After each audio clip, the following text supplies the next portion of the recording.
Thank you very much. Now I am going to discuss about the basic geometrical concept. And here purposely I am repeating something which has been taught in the past, just to refresh the mind of the students about the notation or nomenclature. So when we talk of the basic geometrical concept, there are few things which should be important. Just like what is a point? Generally point or dot, and point and dot is always represented by the capital English alphabets. ये बहुत दिमाग से ध्यान में रखना चाहिए. तो I will have just given the example. Either A dot कहिए और A कहिए, no problem. B dot कहिए या B कहिए, क्योंकि होता है कि डॉट के नीचे ही A लिखा जाता है और डॉट के नीचे ही B लिखा जाता है, इसीलिए इसको A dot मैंने कहा है. अब देखिए, line segment is very very important. The shortest distance between 2 points is known as line segment. Generally लड़के कंफ्यूज कर जाते हैं. When you going to form an angle, तो लाइन सेगमेंट यूज करना चाहिए कि लाइन करना चाहिए, रे करना चाहिए, ये डिस्टिंक्शन पता होना चाहिए. अब देखिए, line, when the two ends point extended infinitely, it is line. तो लाइन खींचना है तो दो एरो के साथ खींचना पड़ेगा जो है. अब देखिए रे, अब देखिएगा, अब दूसरा में, अब रे का मतलब कि केवल एक एंड पर एक्सटेंड करना पड़ेगा, वो बाद में हो सकता आएगा जो है. कंकरेंट लाइन, कंकरेंट लाइन बहुत इंपॉर्टेंट है. अगर आप देखेंगे 2 पॉइंट्स ए और बी है, ठीक है, ये कंकरेंट लाइन है क्योंकि all the lines passes through the A and B, और इसलिए इसको कंकरेंट लाइंस बोलेंगे जो है. ध्यान रख लीजिएगा जो है, एग्जांपल हमने दिया है तो कंकरेंट लाइंस हो गया जो है. अब आइए देखिए यहां पर रे, when one point extended in one direction, रे और ऐसे रिप्रेजेंट किया जाता है. और एंगल फॉर्मेशन में हमेशा जो है ये रे वर्ड यूज किया जाता है, ठीक है. अब देखिए, अब क्या है, ऑपोजिट रे, वो पॉइंट है ओ ए ओ बी आर ऑपोजिट रे. सो ओ ए इज ऑपोजिट टू, क्योंकि ये लेफ्ट में एक्सटेंड हो रहा है, वो राइट में. Left is always consider as positive और right as negative. Sorry, left is negative, right is positive. अब देखिए, parallel, two lines have no common points, वो कभी मीट करते ही नहीं है. अब जैसे एग्जांपल यहां दिया है, लेकिन लिखा कैसे, आप देखिए यहां पर क्या लिखा गया है, ये आपका लाइन लिखा गया, लाइन का नोटेशन है, ये सीडी लाइन का नोटेशन है, और इसको ऐसे रिप्रेजेंट किया जा सकता है. इंटरसेक्टिंग लाइन, देखिए, if two lines have a common point O, ये इंटरसेक्टिंग लाइन है. और ध्यान रखिएगा, इसको लाइन ए बी और C D are intersecting at O पर इंटरेक्ट कर रहा है.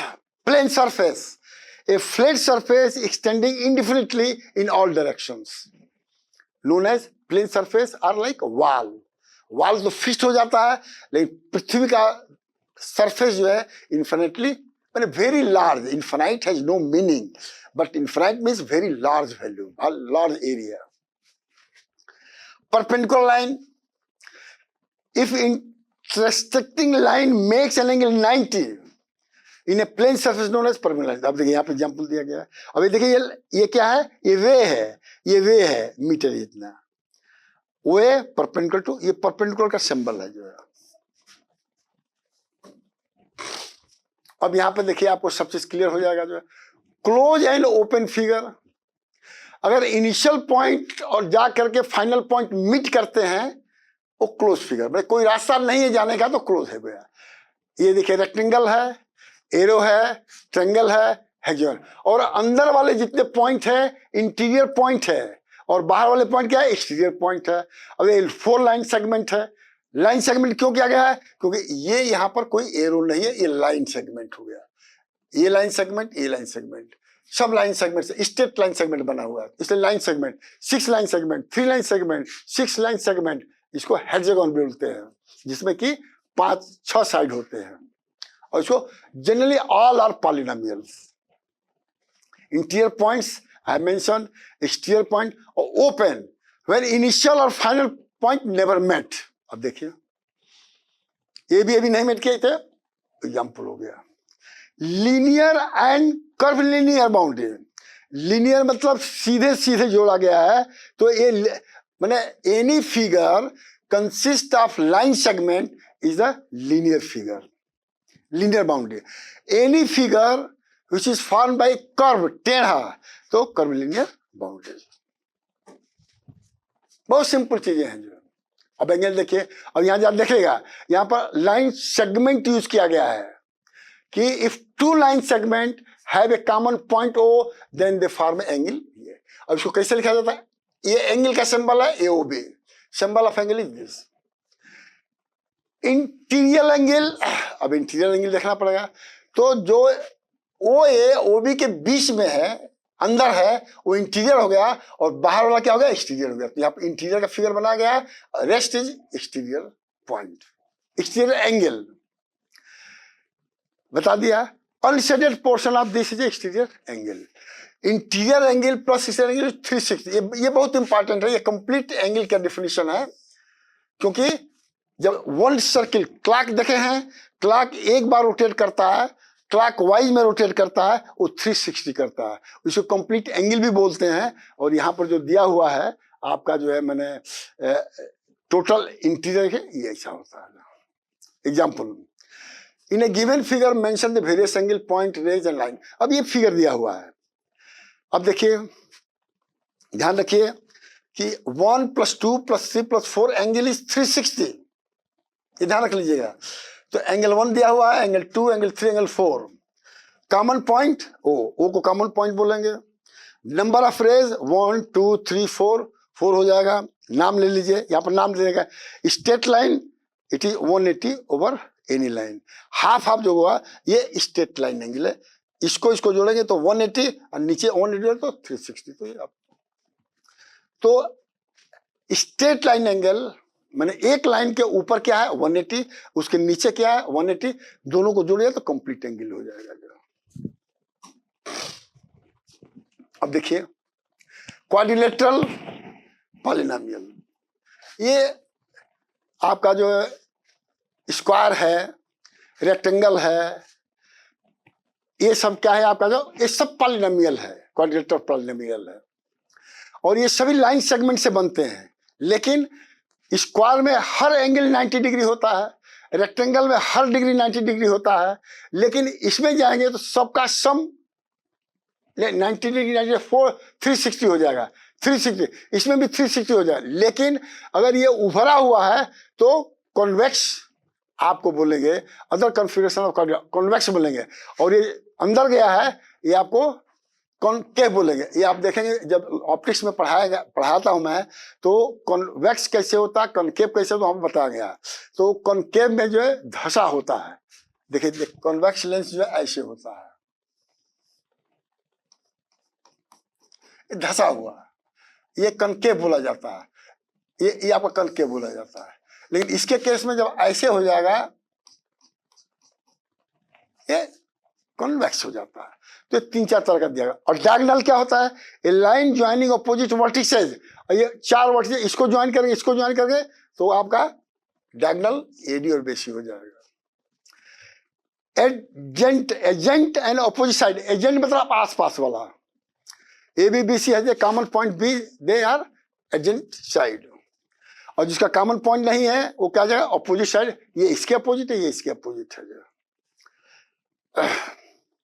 If two angle have a common side, then they are adjacent angle. Angle भी उसी तरह का है, दोनों ये कॉमन है तो ये एजेंट एंगल हो गया। और अपोजिट एंगल का मतलब बी और डी, बी डी ये अपोजिट एंगल हो गया। बहुत सिंपल है जो है। अब इसको याद करना चाहिए। एग्जाम्पल 2, ये क्यों यहाँ पर कहा गया है, it will be very useful class 7 and class 8। वहां भी मैं रिपीट किया हूं, लेकिन शुरू से ही मैं बता रहा हूं। अब यहां देखिए एक क्वेश्चन बताइए। अब पूछा कि नंबर ऑफ ट्रायंगल कितना है, देखिए 8 है। और जनरली आप क्या होगा 1 2 3 4, यही नहीं होगा 5 6 7, 8। ऑपोजिट एंगल कौन होगा? बी और डी। एडजेंट एंगल कौन होगा? ए और बी और सी और D. Opposite side A D B C, A B C D, और डायगोनल क्या होगा? ए सी। ये सब पूरा यहां पर दे दिया गया है, कोई दिक्कत नहीं है जो है। अब देखिए, ऑपोजिट साइड बता दिया, डायगोनल बता दिया, इंटीरियर पॉइंट मतलब अंदर जो होता है इंटीरियर पॉइंट हो गया। Two pair of adjacent angle A और बी और सी और डी, ये आपका जो है पेयर ऑफ एडजेंट एंगल हो गया। पेयर मतलब जोड़ा, दो angle. Number of sides 4। Two pair opposite angle A C और बी डी। अब ये ट्रायंगल में क्या होता है? 3 साइड्स, 3 एंगल एंड सब एंगल। ये बहुत याद करना जरूरी है, ये बार बार नहीं बताया जाएगा आपको। कहीं 2 एंगल दिया होगा, ट्रायंगल है, तीसरा निकल लगे आपको जो है। Triangle a figure bounded by 3 line segment. अभी लाइन सेगमेंट कहा गया है, देखिए ये भी लाइन है, ये भी लाइन है, और वर्टिसेस मैं दे दिया हूं। मेरिडियन क्या होता है? मिडिल पॉइंट को ए से जोड़ के मेरिडियन। तो देयर 3 मेरिडियन, ए में होगा, बी से होगा, सी से होगा। अब यहाँ पे दे दिया है, तीनों फिगर को दिखा दिया गया है, और तीनों मेरिडियन एक ही पॉइंट पे मिलते हैं। ये सब चीजें आपको अच्छी तरह से याद रखना पड़ेगा। You have to remember all this points, then you can be successful. अब देखिए, मेरिडियन ऑफ ए ट्रायंगल कह रहा, these meridian meet at O such that. अब जब दिखेगा ये मेरिडियन बढ़ेगा तो ये बड़ा है, ये छोटा है, तो ओडी और ओए का रेशियो 1:2 होगा। ये डबल होगा, ये हाफ होगा। ये मैं पूरा यहां मेंशन कर दिया। Altitude of triangle, meridian is different, altitude different. Meridian में D is the mid point of BC. देखिए यहां पर लिखता हूं, मेरिडियन के डिफिनेशन में D is the middle point, middle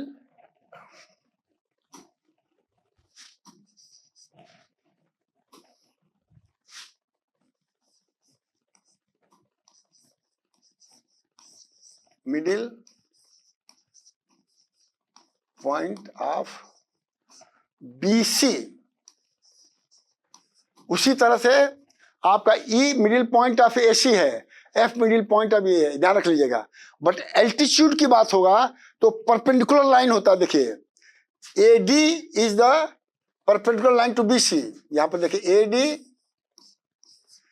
is perpendicular to B C, और इसको कहेंगे एल्टीट्यूड। ये altitude require to calculate for the area of triangle. खैर anyway, equilateral triangle, all side and all angle are same, तो equilateral triangle कहा जाता है। Conclusion, all 3 from each vertex is equal to all 3 altitude. अब meridian दिया हुआ है, altitude दिया हुआ है। एल्टीट्यूड क्या, अगर ये हाफ, क्योंकि देखिए ये इक्विलेटरल ट्रायंगल है तो इसका हाफ क्या होगा? ये परपेंडिकुलर हो जाएगा ऑटोमेटिकली। इसलिए कहा गया कि इसमें 3 मेरिडियन 3 एल्टीट्यूड के बराबर होता है, लेकिन और एंगल के में नहीं होता है। अब देखिए सर्किल बहुत सिंपल है। इफ ए पॉइंट मूव्स, अगर ये पॉइंट मूव कर रहा है equal distance from O, then from fix point, ये सर्किल होता है। और जो ये आपका ओ ए होता है रेडियस होता है, और all distance fix distance from O is radius. तो रेडियस को डबल करेंगे तो डायमीटर हो जाएगा। तो इन क्वेश्चन में या तो डायमीटर दिया रहेगा या तो रेडियस दिया रहेगा, but in calculation most time area निकालने के लिए रेडियस की जरूरत होती है, डायमीटर की नहीं होती है। और डायमीटर अगर गिवन है तो उसको divide by 2 to make radius, then do rest of the calculation. Perimeter में भी 2 पाई आर हमने लिखा है, यहां पे देखिएगा कहीं लिखा होगा। पहले मैंने इसी को रेडियस का दे दिया है, चलो आगे होगा। कॉर्ड क्या होता है? डायमीटर से जो छोटा होता है, chord never passes to the centre, तो chord is always less than diameter. अब देखिए सेमी सर्किल, वही मैं बताया, हाफ सर्किल को सेमी सर्किल बोलेंगे यार, स्ट्रेट लाइन एंगल बोलेंगे। अब ये 180, ये 180, 360। सो सर्किल मेक्स ए 360। नहीं कहते वो बंदा 360 रिटर्न कर गया, मतलब पहले कुछ बोल रहा था, आप सही बोल रहा, पहले भी सही था, अब सही था, तो इसको हाफ सर्किल बोलते हैं। total angle of the circle is sum of the angle of two semicircle is equal to 360. अब ये देखिए आर्क, देखिए डिफाइन क्या मैंने कहा है, arc is less than diameter, length C D is arc. अब आर्क में क्या होता है, ये आर्क होता है, ये आर्क, तो इसलिए ई नाम दिया C D is the arc. ये कॉर्ड है, chord is less than diameter but arc is part of the perimeter. Example देखिए, इन गिवन फिगर आइडेंटिफाई, अब देखिए number and name of the radius. देखिए सब ये रेडियस है, ये रेडियस है, ये रेडियस है, ये कॉर्ड है। नेम ऑफ डायमीटर, वो एक यही डायमीटर है, बाकी कोई अभी डायमीटर नहीं है। Interior and exterior point H J. Name arc, अब ये भी आर्क हो गया, ये भी आर्क हो गया, ये भी आर्क हो गया, ये भी आर्क हो गया। Radius of the diameter 5 centimetre. Question 2, look at the figure, find out the following. अब ये फिगर को देखिए, अब कह रहा है name the point A B C. अब देखिए ए है, बी है और सी कहाँ है, देख लीजिए, खोज लीजिएगा जो है। Chord of the circle 1 and 2। Relation between chord and diameter, chord is less than circle 1 and 2। अब ये सब देखना होगा। अब देखिए ये कॉर्ड जो है, ये कॉर्ड, इस कॉर्ड, छोटा सर्किल है तो छोटा, अगर फिक्स पॉइंट कॉमन है तो, सेंटर कॉमन है तो ये छोटा होगा, ये बड़ा होगा। Thank you for watching my lecture. I have tried my best to explain for the student. These are very essential for the students to do geometry in the higher classes. Thank you very much.